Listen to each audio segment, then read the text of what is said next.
You're in the same room, maybe even on the same couch, but you're both glued to your screens. Sound familiar?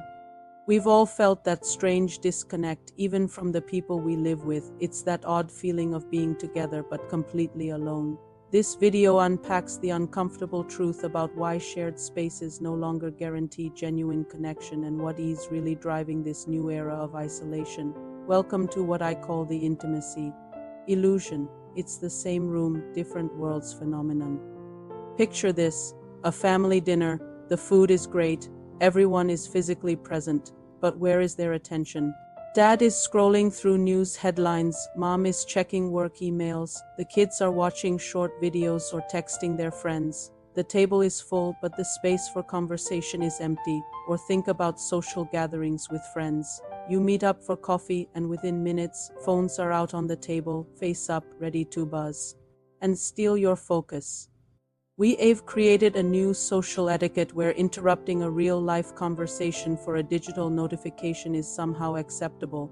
The air fills with this uncomfortable silence, and instead of turning to each other to fill it, we turn to our devices. It's our default, it's our crutch. It's easy to feel a sense of nostalgia, isn't it?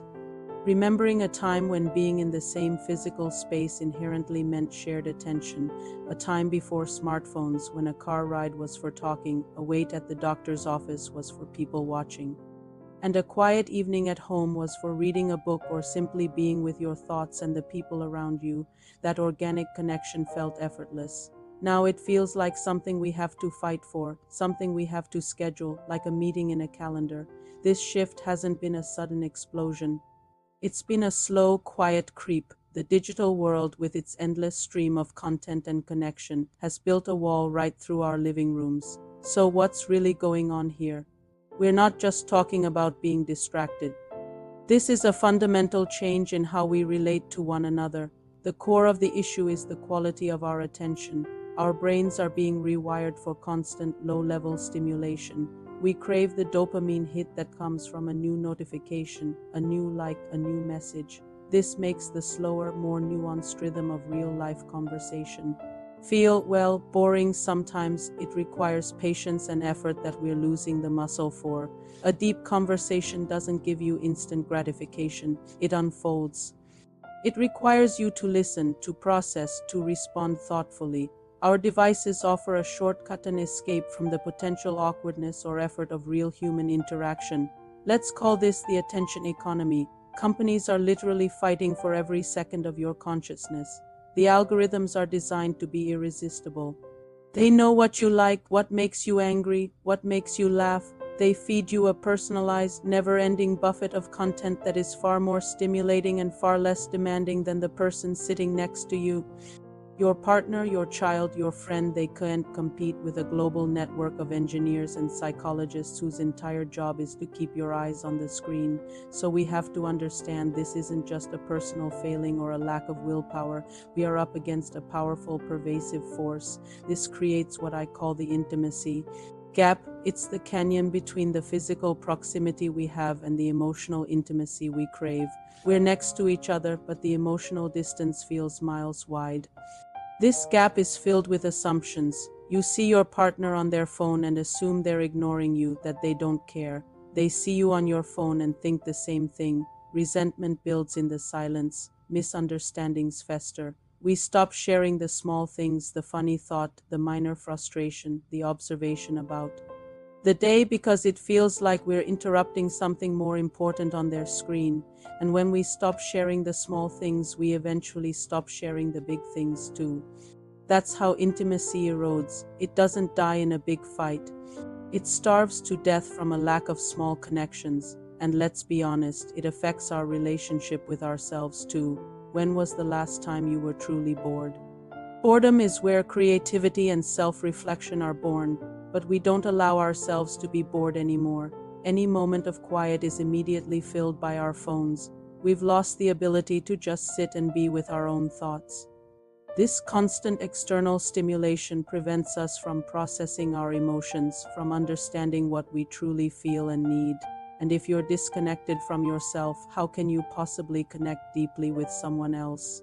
True intimacy starts with self-awareness. So how do we bridge this gap? It's not about demonizing technology or throwing our phones in the river. That's not realistic. It's about being intentional. It's about reclaiming control over our attention. The first step is awareness, just noticing how often you reach for your phone, especially in the presence of others. Notice the urge, acknowledge it without judgment. This simple act of mindfulness can be incredibly powerful. Next, let's create new rules of engagement, conscious, agreed upon boundaries. Maybe it's a no-phone zone. At the dinner table, not just for the kids, for everyone. When you put your phones in a basket or in another room, you're sending a clear message. The people here are my priority. This might feel awkward at first. You'll notice those silences, but instead of fearing them, embrace them. Let the silence be an invitation for conversation to emerge naturally. Ask an open-ended question. What was the most interesting part of your day? Instead of how was your day? The quality of your questions determines the quality of your connection. Another powerful strategy is to schedule dedicated unplugged time. It could be a 30-minute walk after dinner with your partner, no phones allowed. It could be a tech-free Sunday morning with the family where you play a board game, cook together, or just read in the same room. By scheduling it, you're treating your connection with the same importance as a work meeting or a doctor's appointment. You are investing time and energy directly into your relationships. You are actively choosing connection over distraction, and when you are connecting, practice active listening. This means putting your phone down, not just face down on the table, but out of sight. Make eye contact. Listen not just to respond, but to understand. Ask follow-up questions. Show them that you are fully present.